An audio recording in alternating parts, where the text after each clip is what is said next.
Sebelumnya, saya seorang aktivis gereja. Wasilah dari awalnya membaca Al-Quran ingin mencari kelemahan, kekurangan, kesalahan dari Islam. Ternyata Allah malah memperlihatkan, menunjukkan kebenaran dari agama Islam. Asyhadu an la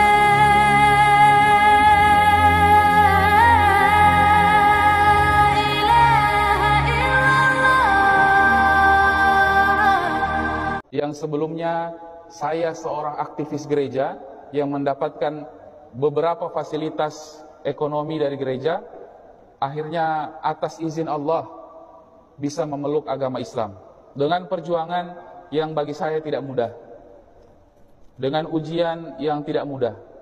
Wasilah dari apa? Wasilah dari membaca Al-Quran. Wasilah dari awalnya membaca Al-Quran ingin mencari kelemahan, kekurangan, kesalahan dari Islam.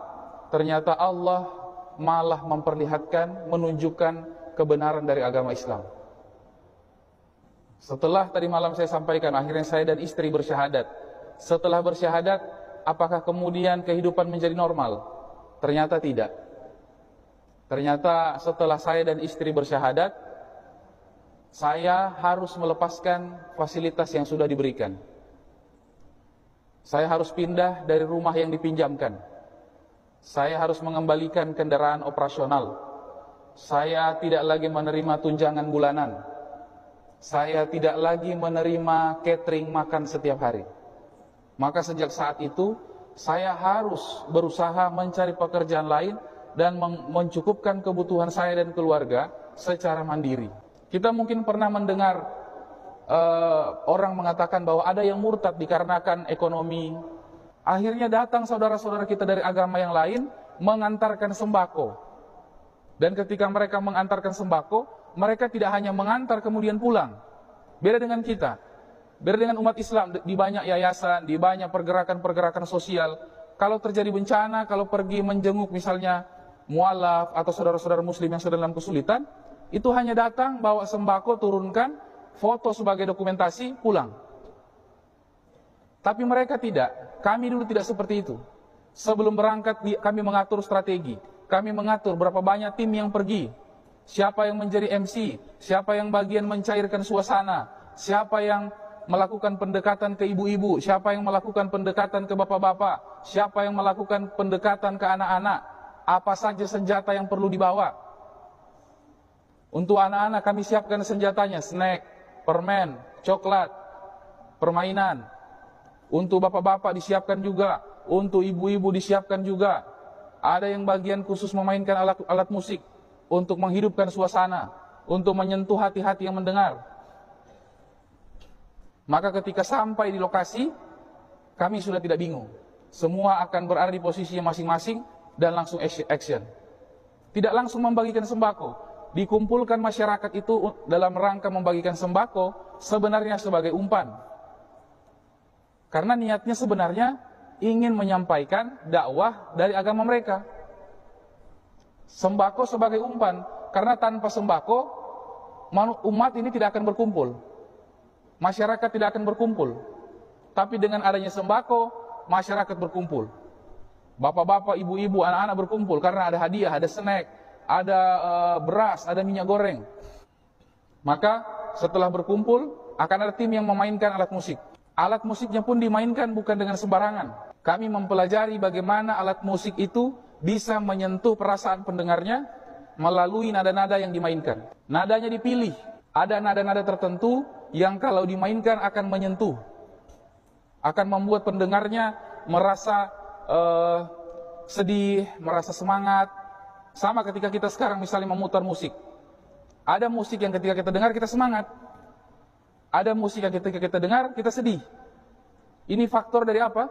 Dari nada yang dimainkan itu memang akan menyentuh kepada kita. Ini wasilah, setelah saya pelajari, kenapa ada musik seperti ini? Ini wasilah dari Nabi Daud. Beliau pemilik seruling yang paling indah. Beliau ahli dalam memainkan nada. Keahlian ini diambil oleh mereka. Mereka ahli memainkan alat musik. Asalnya dari Nabi kita, Nabi Daud alaihissalam. Nah, ketika sudah sampai di lapangan, ada yang memainkan gitar. Ada yang kemudian perlahan-lahan memetik gitarnya supaya menyentuh kita. Ada yang bertugas mendekati ibu-ibu dengan menyapa. Selamat pagi ibu-ibu, saya lihat ibu-ibu yang datang ini semuanya cantik-cantik. Saya lihat pakaiannya serasi semuanya. Saya lihat ibu-ibu ini mukanya awet muda. Nah, ibu-ibu ketika disapa begini itu akan senang. Apalagi kalau di rumah jarang dipuji, ya kan? Apalagi kalau di rumah selama ini tidak pernah didengar. Ketika keluar bertemu yang begini, dia akan luluh. Begitu pula bapak-bapak.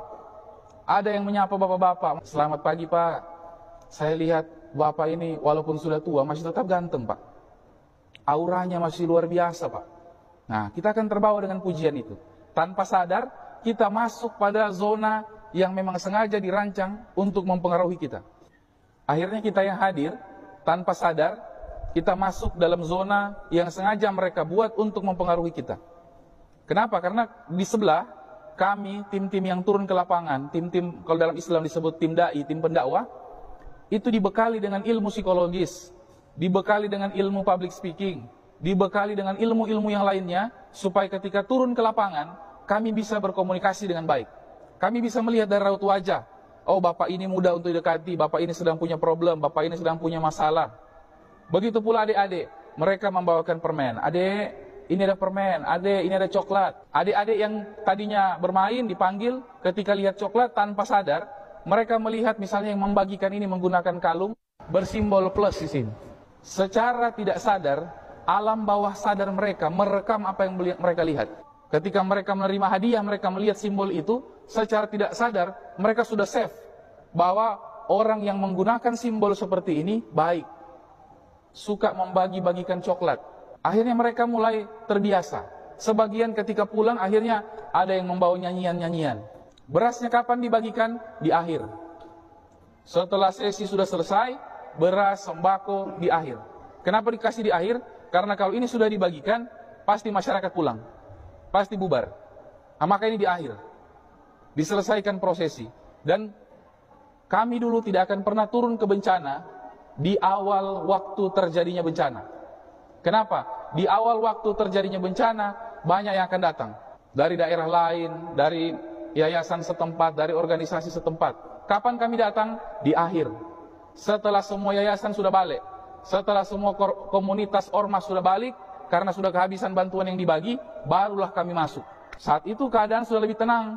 Saat itu masyarakat sudah lebih butuh bantuan. Kenapa? Karena bantuan yang kemarin-kemarin sudah habis. Tidak ada lagi ormas, yayasan yang datang, karena sudah kehabisan. Sudah digas pertama, ketika di awal langsung gas, habiskan bantuan.